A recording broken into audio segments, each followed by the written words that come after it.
Welcome back, students. In today's lecture, we are going to learn about how to prepare the income and expenditure account, and for that, we will do the practical question related to the income and expenditure, full practical question. So, here is the question on your screen. You all please note down. Then I will discuss with you how to solve this.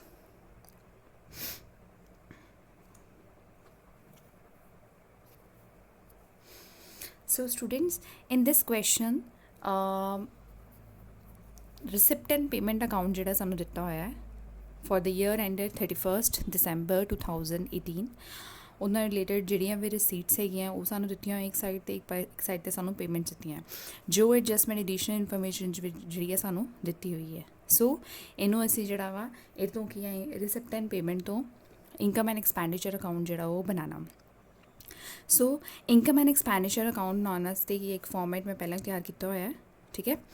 सो एक side पर income and expenditure क्योंकि nominal account हैगा वा, ठीक है। Nominal account के according किया debit all the expenses and losses and credit all the incomes and gains. So उस अकॉर्डिंग एक्सपेंडिचर ਨੂੰ ਅਸੀਂ ਜਿਹੜਾ ਵਾ ਡੈਬਿਟ ਸਾਈਡ ਤੇ ਰੱਖਿਆ ਵਾ ਤੇ ਇਨਕਮ ਨੂੰ ਜਿਹੜਾ ਅਸੀਂ ਕ੍ਰੈਡਿਟ ਸਾਈਡ ਤੇ ਰੱਖਿਆ ਵਾ। ਸੋ ਅਸੀਂ ਇਹਨੂੰ ਸੋਲਵ ਕਰਦੇ ਹਾਂ। ਦੇਖੋ ਸਭ ਤੋਂ ਪਹਿਲਾਂ ਅਸੀਂ ਦੇਖੀਏ ਇਨਕਮ ਸਾਈਡ ਤੇ ਦੇਖਾਂਗੇ ਕਿ ਕਿਹੜੀ ਸਾਨੂੰ ਇਨਕਮ ਜਿਹੜੀ ਆ ਉਹ ਰਿਸਿਪਟ ਐਂਡ ਪੇਮੈਂਟ ਵਿੱਚ ਦਿੱਤੀ ਹੋਈ ਆ ਜਾਂ ਉਹ ਤੋਂ ਇਲਾਵਾ ਜਿਹੜੀਆਂ ਸਾਨੂੰ ਉਹਦੀਆਂ ਐਡਜਸਟਮੈਂਟ ਦਿੱਤੀਆਂ ਹੋਈਆਂ ਵਾ। ਸੋ ਸਭ ਤੋਂ ਪਹਿਲਾਂ ਦੇਖੋ, ਸਭ ਤੋਂ ਪਹਿਲਾਂ ਦਿੱਤਾ ਹੈ ਕੈਸ਼ ਇਨ ਹੈਂਡ ਓਪਨਿੰਗ। ਇਹਦੀ ਕੈਸ਼ ਇਨ ਹੈਂਡ ਦਾ ਕੋਈ ਵੀ ਰਿਕਾਰਡਿੰਗ ਜਿਹੜੀ ਆ ਉਹ ਅਸੀਂ ਇਨਕਮ ਐਂਡ ਐਕਸਪੈਂਡੀਚਰ ਅਕਾਊਂਟ ਵਿੱਚ ਨਹੀਂ ਕਰਦੇ। ਇਹਦੀ ਜਿਹੜੀ ਐਡਜਸਟਮੈਂਟ ਹੁੰਦੀ ਆ ਉਹ ਇਹਨੂੰ ਰਿਕਾਰਡ ਕੀਤਾ ਜਾਂਦਾ ਵਾ ਬੈਲੈਂਸ ਸ਼ੀਟ ਵਿੱਚ। ਕਲੀਅਰ? ਉਹ ਜਦੋਂ ਅਸੀਂ ਬੈਲੈਂਸ ਸ਼ੀਟ ਵਾਲਾ ਕੁਐਸਚਨ ਕਰਾਂਗੇ, ਫੁੱਲ ਕੰਪਲੀਟ ਕੁਐਸਚਨ ਕਰਾਂਗੇ, ਉਦੋਂ ਤੁਹਾਨੂੰ ਉਹਦੇ ਵਿੱਚ ਦੱਸਿਆ ਜਾਵੇਗਾ। ਸੋ ਸੈਕਿੰਡ ਹੈ subscription is an income. Subscription ਕੀ ਹੈ? ਸਾਡੀ ਇਨਕਮ ਹੈ। ਬਟ ਦੇਖੋ ਸਬਸਕ੍ਰਿਪਸ਼ਨ ਦੀ ਜਿਹੜੀ ਇਨਕਮ ਹੈਗੀ ਆ ਉਹਦੇ ਨਾਲ ਰਿਲੇਟਡ ਸਾਨੂੰ ਕੀ ਆ 4 ਐਡਜਸਟਮੈਂਟਸ ਦਿੱਤੀਆਂ ਹੋਈਆਂ। ਅਸੀਂ ਸਬਸਕ੍ਰਿਪਸ਼ਨ ਦਾ ਫੁੱਲ ਕੁਐਸਚਨ ਜਿਹੜੇ ਆ ਉਹਦਾ ਅਲੱਗ ਲੈਕਚਰ ਅਸੀਂ ਅਟੈਂਡ ਕੀਤਾ, ਉਹਦੇ ਕੁਐਸਚਨਸ ਵੀ ਸੋਲਵ ਕੀਤੇ ਆ। ਸੋ ਉਹਨੂੰ ਅਸੀਂ ਇਹਦੇ ਵਿੱਚ ਰਿਕਾਰਡ ਕਰਨਾ ਵਾ ਅਤੇ ਉਹਨਾਂ ਨਾਲ ਦੀ ਨਾਲ ਅਸੀਂ ਉਹਨਾਂ ਐਡੀਸ਼ਨਲ ਇਨਫੋਰਮੇਸ਼ਨ ਜਿਹੜੀ ਦਿੱਤੀ ਹੋਈ ਹੈ ਉਹਨੂੰ ਵੀ ਅਸੀਂ ਜਿਹੜਾ ਵਾ ਐਡਜਸਟ ਕਰਨਾ ਵਾ। ਸੋ ਸਬਸਕ੍ਰਿਪਸ਼ਨ ਰਿਸੀਵਡ ਕਿੰਨਾ ਹੈਗਾ? 48,000 ਦਾ। Clear? Subscription due on 1st January 2018। ਸਾਨੂੰ ਜਿਹੜਾ ਅਸੀਂ ਅਕਾਊਂਟਸ ਜਿਹੜੇ ਪ੍ਰਿਪੇਅਰ ਕਰ ਰਹੇ ਹਾਂ ਉਹ 31st December 2018 ਦੇ ਕਰ ਰਹੇ ਹਾਂ। So at the beginning of the year ਸਾਨੂੰ ਜਿਹੜਾ ਸਬਸਕ੍ਰਿਪਸ਼ਨ ਆਊਟਸਟੈਂਡਿੰਗ ਜਿਹੜਾ ਵਾ ਦਿੱਤਾ ਗਿਆ ਵਾ। ਸੋ ਜਿਹੜਾ ਬਿਗਨਿੰਗ ਦਾ ਸਬਸਕ੍ਰਿਪਸ਼ਨ ਹੈਗਾ ਵਾ ਉਹ ਇਹਦਾ ਮਤਲਬ ਕਿ ਅਗਰ 2018 ਦਾ ਕਿਹਾ ਗਿਆ ਹੈ ਆਊਟਸਟੈਂਡਿੰਗ ਹੈ, ਇਟ ਮੀਨਸ ਇਹ ਪਿਛਲੇ ਸਾਲ ਨਾਲ ਰਿਲੇਟ ਕਰਦਾ ਹੈ। ਅਸੀਂ ਸਿਰਫ ਇਨਕਮ ਐਂਡ ਐਕਸਪੈਂਡੀਚਰ ਵਿੱਚ ਕੀ ਆ ਕਰੰਟ ਅਕਾਊਂਟ ਦੀਆਂ ਜਿਹੜੀਆਂ ਕਰੰਟ ਅਕਾਊਂਟ ਦੇ ਨਾਲ ਰਿਲੇਟਡ ਜਿਹੜੀਆਂ ਵੀ ਇਨਕਮਸ ਹੁੰਦੀਆਂ ਵਾ, ਜਿਹੜੇ ਵੀ ਐਕਸਪੈਂਸਿਸ ਹੁੰਦੇ ਆ, ਅਸੀਂ ਉਹਨਾਂ ਦੇ ਨਾਲ ਡੀਲ ਕਰਦੇ ਹਾਂ। ਸੋ ਅਸੀਂ ਇਹਨੂੰ ਕੀ ਆ ਇਹ ਜਿਹੜਾ ਸਬਸਕ੍ਰਿਪਸ਼ਨ ਡਿਊ ਹੈਗਾ ਇਹ ਕੀ ਹੋਏਗਾ? ਲੈਸ ਹੋ ਜਾਏਗਾ, ਠੀਕ ਹੈ। ਇੱਥੇ ਐਡ ਕੀ ਕਰਨਾ ਹੈ, ਇੱਥੇ ਲੈਸ ਕੀ ਕਰਨਾ ਹੈ, ਅਸੀਂ ਸਾਰਾ ਲਿਖਾਂਗੇ। ਸੋ subscription due outstanding subscription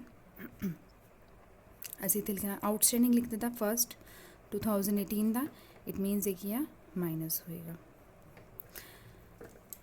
subscription due on 31st December 2018। 31st December 2018 ਨੂੰ ਇੱਕ ਹੋਰ ਜਿਹੜਾ ਸਾਡਾ ਸਬਸਕ੍ਰਿਪਸ਼ਨ ਡਿਊ ਹੈ, ਇਟ ਮੀਨਸ ਇਹ ਜਿਹੜਾ ਐਟ ਦਾ ਐਂਡ ਵਾਲਾ ਐਟ ਦਾ ਐਂਡ ਵਾਲੇ ਨੂੰ ਅਸੀਂ ਕੀ ਆ ਕਿਉਂਕਿ ਇਹ ਕੀ ਹੋਏਗਾ ਇਹ ਇਸੇ ਸਾਲ ਦਾ ਹੋਏਗਾ, ਠੀਕ ਹੈ। ਐਟ ਦਾ ਐਂਡ ਜਿਹੜਾ ਹੈਗਾ ਵਾ ਇਟ ਮੀਨਸ ਉਹ ਇਸੇ ਸਾਲ ਦਾ ਹੈ। ਕਲੀਅਰ? ਐਟ ਦਾ ਬਿਗਨਿੰਗ ਜਿਹੜਾ ਉਹ ਪਿਛਲੇ ਸਾਲ ਦਾ। Outstanding 31st December 2018। ਬੱਚੇ ਅਗਰ ਇਹ ਸਬਸਕ੍ਰਿਪਸ਼ਨ ਨਾਲ ਰਿਲੇਟਡ ਜਿਹੜੀ ਹੈ ਅਗਰ ਤੁਹਾਨੂੰ ਐਡਜਸਟਮੈਂਟ ਵਿੱਚ ਕੋਈ ਵੀ ਪ੍ਰੋਬਲਮ ਹੈਗੀ ਆ ਅਤੇ ਜਿਹੜੀ ਸਬਸਕ੍ਰਿਪਸ਼ਨ ਵਾਲੀ ਵੀਡੀਓ ਹੈ ਉਹਨੂੰ ਤੁਸੀਂ ਇੱਕ ਵਾਰੀ ਫੇਰ ਰਿਪੀਟ ਜਿਹੜਾ ਕਰਕੇ ਦੇਖਣਾ ਹੈ, ਫਿਰ ਤੁਹਾਨੂੰ ਐਡਜਸਟਮੈਂਟ ਜਿਹੜੀ ਹੈ ਉਹ ਈਜ਼ਲੀ ਸਮਝ ਲੱਗ ਜਾਏਗੀ। ਸੋ ਇਹਨੂੰ ਅਸੀਂ ਕੀ ਆ ਐਡ ਕਰ ਦੇਣਾ। ਨੈਕਸਟ ਹੈ subscription received in advance. 1st January 2018 ਨੂੰ ਅਸੀਂ ਸਬਸਕ੍ਰਿਪਸ਼ਨ ਰਿਸੀਵ ਕੀਤਾ। ਇਹਦਾ ਮਤਲਬ ਉਹ ਇਸ ਸਾਲ ਵਾਸਤੇ ਕੀਤਾ ਹੋਏਗਾ, ਇਹਦਾ ਮਤਲਬ ਕਰੰਟ ਈਅਰ ਵਾਸਤੇ ਕੀਤਾ ਹੋਏਗਾ। ਇਟ ਮੀਨਸ ਉਹ ਕਿ ਕਰੰਟ ਈਅਰ ਨਾਲ ਬਿਲੋਂਗ ਕਰ ਰਿਹਾ। ਸੋ ਅਸੀਂ ਇਹਨੂੰ ਕੀ ਆ ਐਡ ਕਰ ਦਾਂਗੇ। ਸੋ ਐਡਵਾਂਸ 1st January 2018 ਨੂੰ ਕਿੰਨਾ ਅਮਾਊਂਟ ਅਸੀਂ ਐਡਵਾਂਸ ਰਿਸੀਵ ਕੀਤਾ ਹੈ? 90 rupees. Subscription received in advance on 31st December 2018। 31 December 2018 ਨੂੰ ਜਿਹੜਾ ਸਾਡਾ ਸਬਸਕ੍ਰਿਪਸ਼ਨ ਅਸੀਂ ਐਡਵਾਂਸ ਰਿਸੀਵ ਕੀਤਾ ਹੈ ਉਹ ਕੀ ਹੈ, ਅਗਲੇ ਸਾਲ ਵਾਸਤੇ ਹੈ, 2019 ਵਾਸਤੇ ਹੋਏਗਾ ਕਿਉਂਕਿ 2018 ਤੇ ਖਤਮ ਹੋ ਗਿਆ। ਸੋ ਕੀ ਆ, ਕਿਉਂਕਿ ਉਹ ਇਸ ਸਾਲ ਨਾਲ ਬਿਲੋਂਗ ਨਹੀਂ ਕਰ ਰਿਹਾ, ਉਹ ਅਗਲੇ ਸਾਲ ਦੇ ਨਾਲ ਬਿਲੋਂਗ ਕਰ ਰਿਹਾ, ਸੋ ਅਸੀਂ ਉਹਨੂੰ ਕੀ ਆ ਮਾਈਨਸ ਕਰ ਦਾਂਗੇ। ਐਡਵਾਂਸ 31 December 2018, ਸੋ ਕੀ ਆ ਮਾਈਨਸ ਹੋ ਜਾਏਗਾ। ਕਲੀਅਰ। ਸੋ 48,000 ਵਿੱਚੋਂ ਅਸੀਂ 390 ਪਲੱਸ ਕਰ ਦਾਂਗੇ, ਉਹਦੇ ਵਿੱਚ 390 ਪਲੱਸ ਕਰਕੇ ਸਾਡੇ ਕੋਲ ਇੱਥੇ ਅਮਾਊਂਟ ਆ ਜਾਏਗਾ 09384 ਅਤੇ ਇਹਨਾਂ ਨੂੰ ਅਸੀਂ ਮਾਈਨਸ ਕਰ ਦਾਂਗੇ, 360 ਮਾਈਨਸ ਹੋ ਜਾਏਗਾ, ਉਹਦੇ ਵਿੱਚੋਂ ਮਾਈਨਸ ਕਰਕੇ ਜਿੰਨਾ ਅਮਾਊਂਟ ਆਏਗਾ ਉਹ ਅਸੀਂ ਕੀ ਆ ਇੱਥੇ ਬਾਹਰ ਲਿਖ ਦਾਂਗੇ 03084।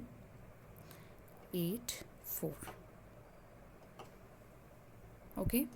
ਸੋ ਇਹ ਐਡਜਸਟਮੈਂਟ ਜਿਹੜੀ ਹੈ ਅਸੀਂ ਕੀਤੀ ਹੈ ਸਬਸਕ੍ਰਿਪਸ਼ਨ ਦੀ ਐਡਜਸਟਮੈਂਟ ਕੀਤੀ ਹੈ। ਕਲੀਅਰ। ਨੈਕਸਟ ਕੀ ਆ, ਡੋਨੇਸ਼ਨ ਦਿੱਤੀ ਹੋਈ ਹੈ, ਕੁਛ ਵੀ ਸਪੈਸੀਫਾਈ ਸਾਨੂੰ ਨਹੀਂ ਕੀਤਾ ਹੋਇਆ ਕਿ ਡੋਨੇਸ਼ਨ ਕਿਸ ਪਰਪਸ ਵਾਸਤੇ ਹੈ। ਜਦੋਂ ਕੁਛ ਵੀ ਸਪੈਸੀਫਾਈ ਨਾ ਕੀਤਾ ਹੋਵੇ ਤਾਂ ਮੀਨਸ ਇਹ ਕੀ ਹੈ, ਜਨਰਲ ਡੋਨੇਸ਼ਨ ਹੈ। ਸੋ ਅਸੀਂ ਇਹਨੂੰ ਕੀ ਉਸੇ ਤਰ੍ਹਾਂ ਜਿਹੜਾ ਵਾ ਉਹ ਰਿਕਾਰਡ ਕਰ ਦੇਣਾ। ਡੋਨੇਸ਼ਨ ਅਸੀਂ ਰਿਸੀਵ ਕੀਤੀ ਹੈ, ਡੋਨੇਸ਼ਨ ਦਾ ਅਮਾਊਂਟ ਹੈ 14,300। ਨੈਕਸਟ ਹੈ ਇੰਟਰਸਟ ਔਨ ਇਨਵੈਸਟਮੈਂਟ ਦੀ ਜਿਹੜੀ ਸਾਨੂੰ ਇੰਟਰਸਟ ਜਿਹੜਾ ਅਮਾਊਂਟ ਰਿਸੀਵ ਹੋਇਆ ਉਹ ਵੀ ਸਾਡੇ ਵਾਸਤੇ ਇਨਕਮ ਹੋਏਗੀ। ਸੋ ਉਹਨੂੰ ਕੀ ਅਸੀਂ ਇਨਕਮ ਐਂਡ ਐਕਸਪੈਂਡੀਚਰ ਦੀ ਇਨਕਮ ਸਾਈਡ 'ਤੇ ਜਿਹੜਾ ਵਾ ਰਿਕਾਰਡ ਕਰਾਂਗੇ। ਇੰਟਰਸਟ ਔਨ ਇਨਵੈਸਟਮੈਂਟ ਕਿੰਨਾ ਅਮਾਊਂਟ ਦਿੱਤਾ ਹੈ, interest on investment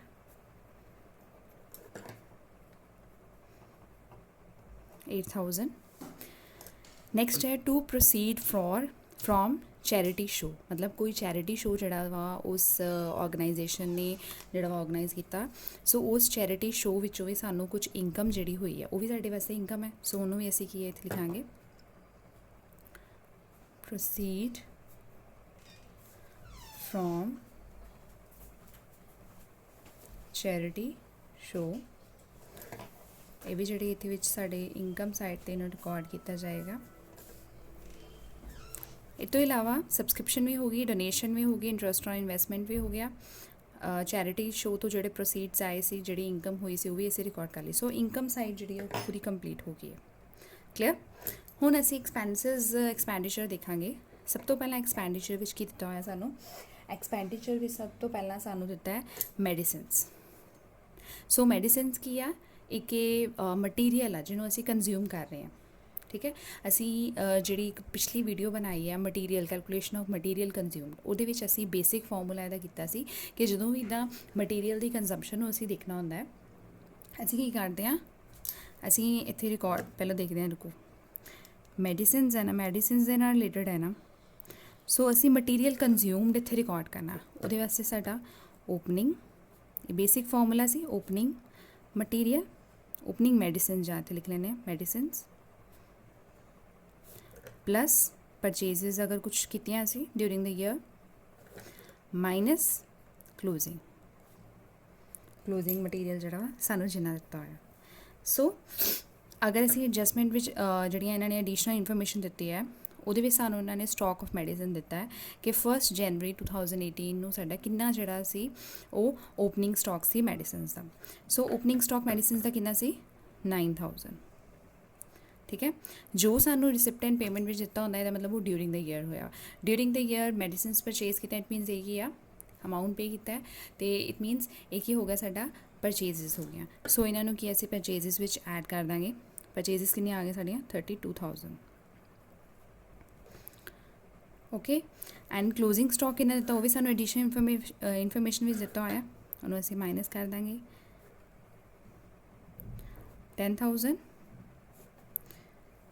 So 32,000 plus 9,000 is equal to 41,000. 41,000 minus 10,000 means 31,000 ਦੀ ਜਿਹੜੀ ਹੈ ਮਟੀਰੀਅਲ ਕੰਜ਼ੰਪਸ਼ਨ ਸਾਡੇ ਕੋਲ ਆ ਗਈ ਹੈ 31,000। ਸੋ ਮਟੀਰੀਅਲ ਇੱਥੇ ਲਿਖ ਦਾਂਗੇ ਮੈਡੀਸਿਨਸ ਕੰਜ਼ਿਊਮਡ। ਕਲੀਅਰ। ਨੈਕਸਟ ਹੈ ਡਾਕਟਰ ਆਨਰੇਰੀਅਮ। ਡਾਕਟਰ ਆਨਰੇਰੀਅਮ ਮਤਲਬ ਡਾਕਟਰ ਨੂੰ ਆਨਰ ਕਰਨ ਵਾਸਤੇ ਕੁਝ ਪੇ ਕੀਤਾ ਹੈ, डॉक्टर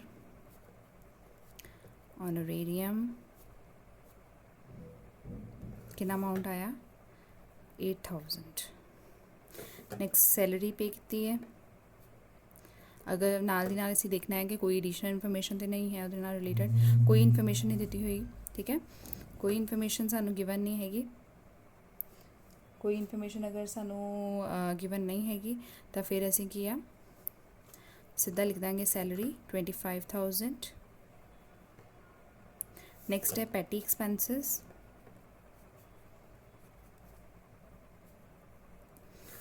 570।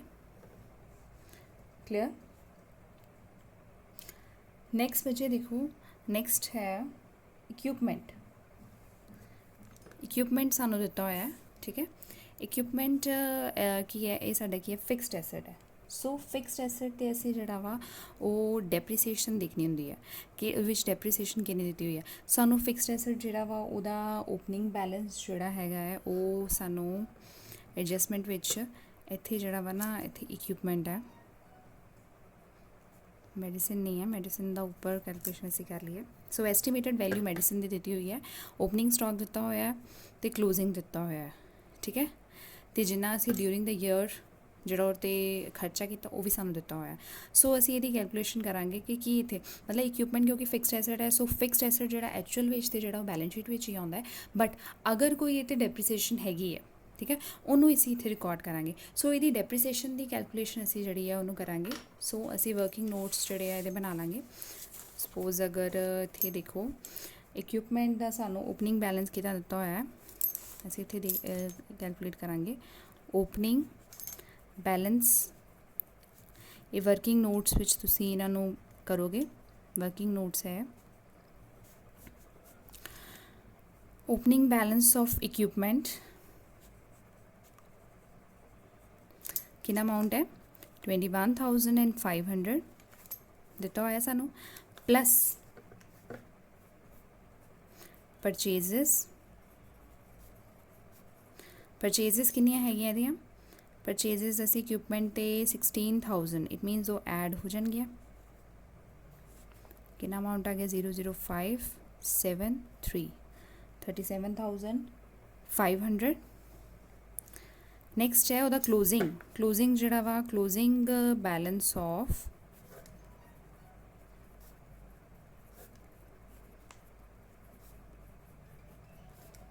इक्विपमेंट आएगा इत्थे कितना है 32,700। इन्हों असीं कैलकुलेट करांगे कितना अमाउंट आएगा साढ़े कोई 4। सो ओपनिंग असी ओपनिंग ਉਹਦਾ स्टॉक लिख लिया, इक्विपमेंट का कितना साढ़े कोल हैगा सी, इक्विपमेंट ਉਹਦੀ इक्विपमेंट की वैल्यू कितनी सी, असी ड्यूरिंग द ईयर कितना परचेज किया इक्विपमेंट ते होर खर्चा कितना किया, उन्होंने पेमेंट कितनी की, ਉਹਦਾ क्लोजिंग बैलेंस भी दिता है। सो ਇਹ ਜਿਹੜਾ अमाउंट ਜਿਹੜਾ ਸਾਡੇ को आया कैलकुलेट करके ये अमाउंट की हो गया जिन्नी असीं की है डेप्रीसीएशन लगाई है। डेप्रीसीएशन जिहड़ी है वो डेप्रीसीएशन of the year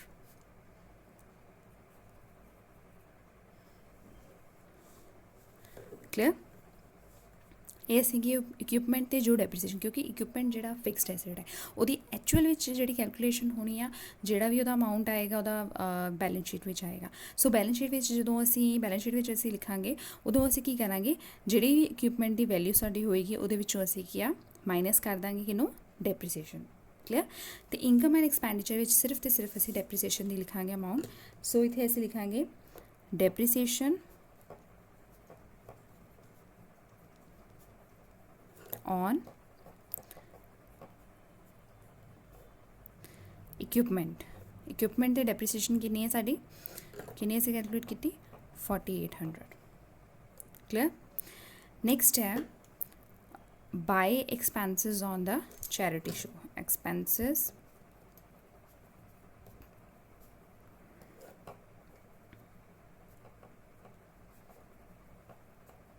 charity show ते एक्सपेंसेस जड़े आ 3900 3900 ਦੇ ਐਕਸਪੈਂਸਿਸ ਜਿਹੜੇ ਆ ਉਹ ਚੈਰਿਟੀ ਸ਼ੋਅ ਤੇ ਜਿਹੜੇ ਆ ਜਿੰਨਾ ਸਾਨੂੰ ਇਨਕਮ ਹੋਈ ਸੀ ਚੈਰਿਟੀ ਸ਼ੋਅ ਤੋਂ ਉਹਨੂੰ ਅਸੀਂ ਇਨਕਮ ਸਾਈਡ ਤੇ ਜਿਹੜਾ ਵਾ ਕੈਲਕੂਲੇਟ ਕੀਤਾ ਸੀ, ਰਿਕਾਰਡ ਕੀਤਾ ਸੀ ਉਹਨੂੰ ਇੱਥੇ। ਉਸੇ ਤਰ੍ਹਾਂ ਐਕਸਪੈਂਸਿਸ ਜਿਹੜੇ ਆ ਉਹਨਾਂ ਨੂੰ ਕਿਹਾ ਸੀ ਇੱਥੇ ਐਕਸਪੈਂਡੀਚਰ ਸਾਈਡ ਤੇ। ਲਾਸਟ ਜਿਹੜਾ ਸਾਨੂੰ ਕੈਸ਼ ਇਨ ਹੈਂਡ ਦਿੱਤਾ ਹੈ ਇਹਦੀ ਰਿਕਾਰਡਿੰਗ ਜਿਹੜੀ ਇਨਕਮ ਐਕਸਪੈਂਡੀਚਰ ਵਿੱਚ ਨਹੀਂ ਹੋਏਗੀ, ਇਹਦੀ ਅਸੀਂ ਰਿਕਾਰਡਿੰਗ ਜਿਹੜੀ ਆ ਉਹ ਬੈਲੈਂਸ ਸ਼ੀਟ ਵਿੱਚ ਕਰਾਂਗੇ। ਸੋ ਬੱਚੇ ਇਹਦੇ ਨਾਲ ਕੀ ਆ ਸਾਡੀਆਂ ਸਾਰੀਆਂ ਜਿਹੜਾ ਵਾ ਕੰਪਲੀਟ ਹੋ ਗਿਆ। ਅਸੀਂ ਫਿਰ ਵੀ ਚੈੱਕ ਕਰ ਲਾਂਗੇ ਕੋਈ ਐਡੀਸ਼ਨਲ ਇਨਫੋਰਮੇਸ਼ਨ ਵੀ ਸਾਨੂੰ ਕੋਈ ਕੁਝ ਇਹੋ ਜਿਹੀ ਇਨਫੋਰਮੇਸ਼ਨ ਤੇ ਨਹੀਂ ਦਿੱਤੀ ਜਿਹਨੂੰ ਅਸੀਂ ਰਿਕਾਰਡ ਨਹੀਂ ਕੀਤਾ। ਸੋ ਸਬਸਕ੍ਰਿਪਸ਼ਨ ਡਿਊ ਅਸੀਂ ਹੋ ਗਿਆ, ਐਡਵਾਂਸ ਵਾਲੀ ਵੀ ਅਸੀਂ ਕਰ ਲਈ ਹੈ, ਮੈਡੀਸਿਨਸ ਦੀ ਅਸੀਂ ਐਡਜਸਟਮੈਂਟ ਕਰ ਲਈ ਹੈ, ਇਕਵਿਪਮੈਂਟ ਦੀ ਐਡਜਸਟਮੈਂਟ ਕਰ ਲਈ ਹੈ। ਲਾਸਟ ਐਡਜਸਟਮੈਂਟ ਹੈ ਬਿਲਡਿੰਗ ਸਾਨੂੰ ਓਪਨਿੰਗ ਸਟਾਕ ਤੇ ਕਲੋਜ਼ਿੰਗ ਸਟਾਕ ਦਿੱਤਾ ਹੈ, ਠੀਕ ਹੈ। ਬਿਲਡਿੰਗ ਦਾ ਜਿਹੜਾ ਵਾ ਓਪਨਿੰਗ ਸਟਾਕ ਤੇ ਕਲੋਜ਼ਿੰਗ ਸਟਾਕ ਦਿੱਤਾ ਹੈ। ਬਿਲਡਿੰਗ ਨਾਲ ਰਿਲੇਟਡ ਸਾਨੂੰ ਕੋਈ ਵੀ ਜਿਹੜੀ it means during the year ਅਸੀਂ ਬਿਲਡਿੰਗ ਤੇ ਕੋਈ ਖਰਚਾ ਨਹੀਂ ਕੀਤਾ, ਕਲੀਅਰ। ਸਾਨੂੰ ਓਪਨਿੰਗ ਸਟਾਕ ਦਿੱਤਾ ਵਾ ਤੇ ਕਲੋਜ਼ਿੰਗ ਸਟਾਕ ਦਿੱਤਾ, but there is a difference in between the opening stock and the closing stock, ठीक है। ओपनिंग स्टॉक ਸਾਨੂੰ ਦਿੱਤਾ ਹੈ 40000, ਕਲੋਜ਼ਿੰਗ ਸਟਾਕ ਸਾਡਾ 38000 ਦਾ। ਡਿਊਰਿੰਗ ਦ ਈਅਰ ਕੁਝ ਪਰਚੇਜ਼ ਨਹੀਂ ਹੋਇਆ, ਇਟ ਮੀਨਸ ਇਹ ਜਿਹੜਾ ਡਿਫਰੈਂਸ ਹੈਗਾ ਉਹ ਐਕਚੁਅਲ ਵਿੱਚ ਕੀ ਹੈਗਾ ਵਾ, ਇਹ ਜਿਹੜਾ ਡਿਫਰੈਂਸ ਆ ਰਿਹਾ 2000 ਦਾ ਉਹ ਐਕਚੁਅਲ ਵਿੱਚ ਕੀ ਹੈ ਸਾਡੀ ਡੈਪਰੀਸੀਏਸ਼ਨ ਆ। ਸੋ ਉਹਨੂੰ ਅਸੀਂ ਡੈਪਰੀਸੀਏਸ਼ਨ ਨੂੰ ਅਸੀਂ ਰਿਕਾਰਡ ਕਰਾਂਗੇ ਇੱਥੇ, ਡੈਪਰੀਸੀਏਸ਼ਨ ਔਨ ਬਿਲਡਿੰਗ ਦੀ ਡੈਪਰੀਸੀਏਸ਼ਨ ਕਿੰਨੀ ਆ ਗਈ 2000। ਸੋ ਸਟੂਡੈਂਟਸ ਇਹਦੇ ਨਾਲ ਕੀ ਆ ਸਾਡੀਆਂ ਸਾਰੀਆਂ ਐਡਜਸਟਮੈਂਟਸ ਵੀ ਕੰਪਲੀਟ ਹੋ ਗਈਆਂ, ਕਿੱਦਾਂ ਅਸੀਂ ਰਿਕਾਰਡ ਕਰਨਾ ਹੈਗਾ ਉਹ ਵੀ ਸਾਰਾ ਜਿਹੜਾ ਵਾ ਉਹ ਵੀ ਕੈਲਕੂਲੇਟ ਹੋ ਗਿਆ। ਸੋ ਅਸੀਂ ਇਹਨਾਂ ਨੂੰ ਇੱਧਰ ਕੀ ਆ ਟੋਟਲ ਕਰਾਂਗੇ ਤਾਂ ਟੋਟਲ ਕਰਕੇ ਕਿੰਨਾ ਆ ਜਾਂਦਾ ਇੱਧਰ ਆ ਜਾਏਗਾ ਸਾਡੇ ਕੋਲ 0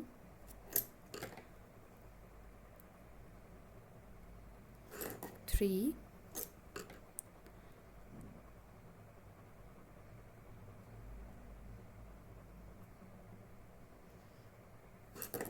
8 2 and 8 82,830, ਠੀਕ ਹੈ। ਇਨਕਮ ਸਾਈਡ ਦੇ ਟੋਟਲ ਅਸੀਂ ਕੀਤਾ ਉਹਦੇ ਵਿੱਚੋਂ ਅਸੀਂ ਇਹਨਾਂ ਨੂੰ ਮਾਈਨਸ ਕਰ ਦਾਂਗੇ, ਠੀਕ ਹੈ। ਮਾਈਨਸ ਕਰਕੇ ਜਿਹੜਾ ਅਸੀਂ ਕੈਲਕੂਲੇਟ ਕਰਕੇ ਪਹਿਲਾਂ ਮੈਂ ਰੱਖਿਆ ਹੋਇਆ ਤੁਹਾਡੇ ਵਾਸਤੇ, ਇੱਧਰ ਅਮਾਊਂਟ ਸਾਡੇ ਕੋਲ ਆ ਜਾਏਗਾ ਸਰਪਲਸ।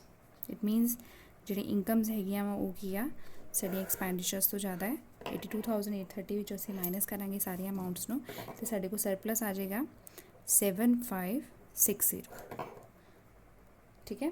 ਇਹ ਅਸੀਂ ਬੈਲੈਂਸਿੰਗ ਕੀਤੀ ਹੈ।